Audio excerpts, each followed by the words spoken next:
This is the web transmission service of the Royal Canadian Military Institute. On October the 21st, the Institute, together with the Greater Toronto RCR Association and the Toronto Black Watch Association, hosted the Second Afghanistan Luncheon. Our speaker was Major General Denis Thompson, who commanded NATO's Task Force Kandahar in 2008 and 2009. We now come to the point where our speaker is going to say a few words. Just to tell you a little bit about our speaker, most of you know who he is.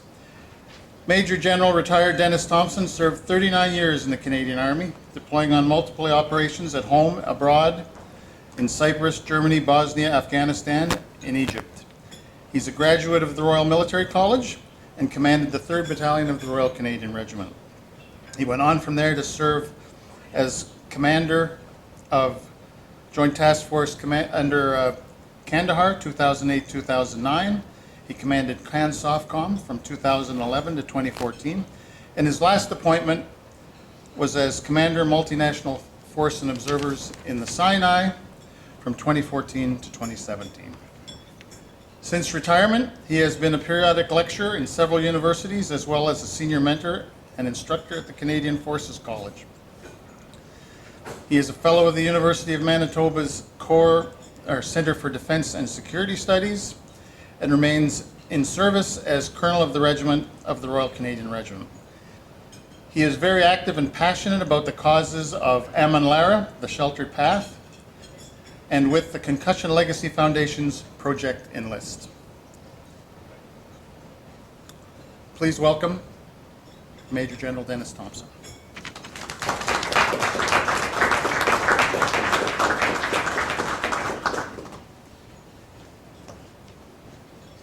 I thought I'd start by wishing you a happy Trafalgar Day as I look out at this Army crowd. But you know we shared the bar with a bunch of naval guys, so we have to at least bow our heads, right, Mike? Before I get into my prepared remarks, could I ask us all to acknowledge the great meal that was put on by the staff here at the Royal Canadian Military Institute, led by their chef, Victor. Come on out, folks. Thank you very much.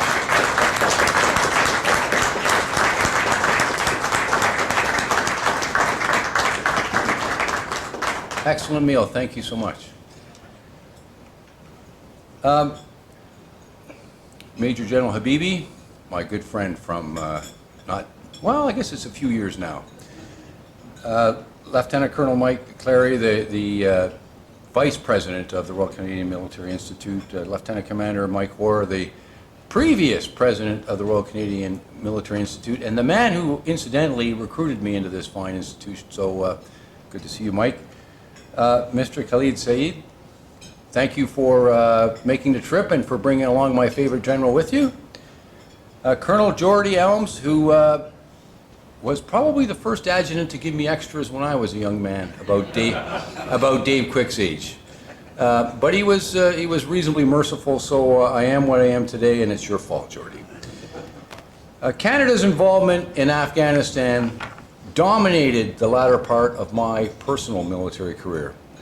I was involved either directly or tangentially since the beginning as a policy officer in the National Defense Headquarters. Later, as a trainer in counterinsurgency doctrine, and then, as you've heard, the commander of Task Force Kandahar in 2008-2009 with 2,700 Canadians and 700 U.S. servicemen under my command. Afterwards, within my regiment, to help those who were broken by the conflict, I engaged as well. And they were broken, incidentally, and I think we know this, both physically and mentally. And I've managed to do this, and we're going to talk a bit about these organizations through the RCR Association, represented here today by my dear friend Geordie, standing up the V42 Foundation. For those of you that have any links to the SOF community, you'd know what that is. Joining the Concussion Legacy Foundation of Canada, and helping Aman Lara or Sheltered Path. But just go back in history a piece. I recall in February 2003, when our dear Prime Minister Chrétien announced that 1,000 troops would be committed to ISAF, which at the time was not a NATO mission. As a policy officer, I was included in a small delegation that visited first 4 European capitals in order to drum up support: Rome, Madrid, Berlin, Brussels, in 5 days. Sounds like a vacation, but it wasn't. Subsequently, we tried to determine who would be in, and we did a whole of government reconnaissance that went to Kabul to touch base with the Afghan government and get a feel for what their requirements were. Later, as a brigade commander in Petawawa of 2 Canadian Mechanized Brigade Group, we helped train and certify the combat elements of some 1,200 soldier rotations into Kandahar province. And some of you are present here today, including Dave Quick, who, as I seem to recall, was slightly above average at the time, but rose to the occasion to win, as we all know, the Star of Military Valor. Then, as the commander of Task Force Kandahar and post the Manley Report, we spent 9 months in Afghanistan from 2008 to 2009 trying to execute a counterinsurgency strategy in partnership with our dear friends from Afghanistan, where then Colonel Habibi, now Lieutenant General retired Habibi, worked arm in arm in order to bring those effects. So how did it go? I can say categorically, and I'm not embarrassed to say this, that we were not successful. How do I know this? Essentially because counterinsurgency operations are all about securing the population. We conducted polling, as you may know, of the local population every 6 weeks or so. One of the most critical questions in that poll to the local population was, do you feel personally secure? Or it was rephrased, do you feel insecure? When I arrived, the answer to that question was 20% of the population felt insecure. When I left, 40% of the population felt insecure. Hardly a ringing endorsement of our efforts there. Why?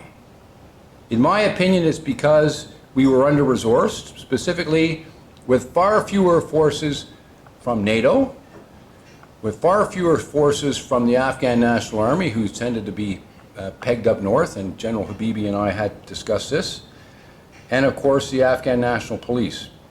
There just weren't enough people to secure the population. The situation was briefly addressed by the US-led surge in 2010-2011.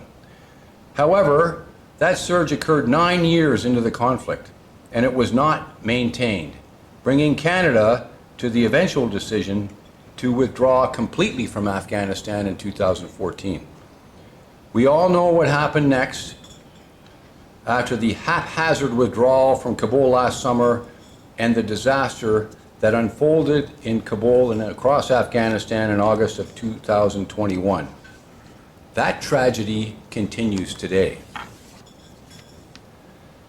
The future, frankly, depends on whether the Taliban wish to revert to the isolated pariah state they once were, or to make some concessions to meet the minimum conditions acceptable to the international community. Sadly, we are already seeing them backsliding into the previous type of autocratic, dysfunctional governing style that led to their previous designations as masters of a failed state. Now, despite all this frustration, one might feel that this unsatisfactory outcome is clearly not a good thing. But one thing to me is very clear. Thousands of Canadian soldiers, sailors, Air Force personnel, SOF operators, and Afghan partners conducted themselves in an exemplary fashion. The failure at the policy and strategic level in no way diminishes the work done on the ground in Afghanistan, and in particular for Canada in Kandahar and Kabul. As professional soldiers, we did all that was asked of us. The Afghan veterans amongst you did so, performed their duty with what I call stoic devotion to one another empathy for the local people, and an undaunted ferocity, and I do mean that, an undaunted ferocity in the face of a very cunning enemy. As we know, it came at a cost. 158 Canadian Armed Forces members were killed in action, including 28 of our war dead in this regiment, the regiment that I represent, with others who have subsequently died as a result of the internal suffering they have endured. Furthermore, we mustn't forget the 1,000 or more soldiers physically and psychologically wounded in action who rarely get a mention. These events in Afghanistan are unsettling, and I'm sure some veterans are calling into question the value of their service. I believe, again, as professional soldiers, that our job is to buy the policymakers time to arrive at a workable solution. And we, frankly, did exactly that. I can say without a hint of hyperbole that over the course of the war in Afghanistan, the Canadian Armed Forces, and in particular, because of here I'm going to trumpet our own brand, and in particular all 4 battalions of the Royal Canadian Regiment and many of our extra-regimentally employed members served with distinction and did their duty. And it was that colossal effort that brought that the regiment sought to mark the war in Afghanistan by commissioning the RCR Afghanistan Memorial, which I implore you to go have a look at,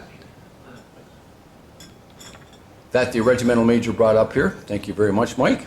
All the way from Petawawa, Ontario. Apparently it weighs a ton.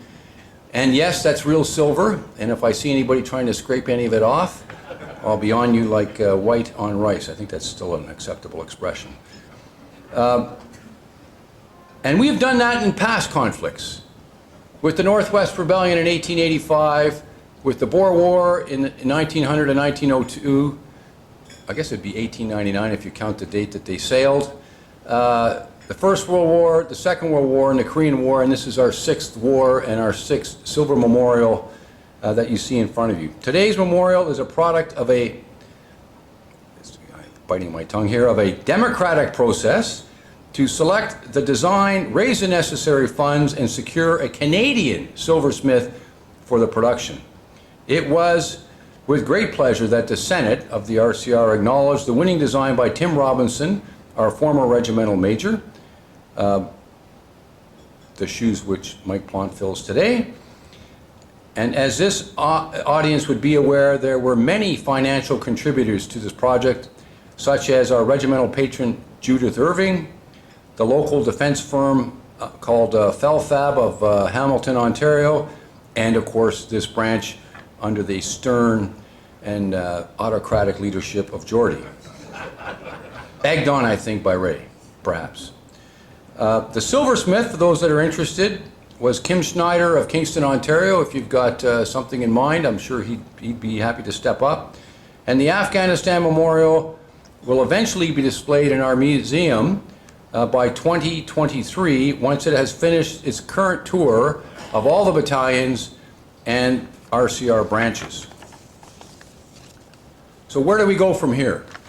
Post-Afghanistan and during my retirement, I have endeavored to help where I can with the needs of our veterans through the Royal Canadian Regiments Association, and for the Special Forces through the V42 Foundation.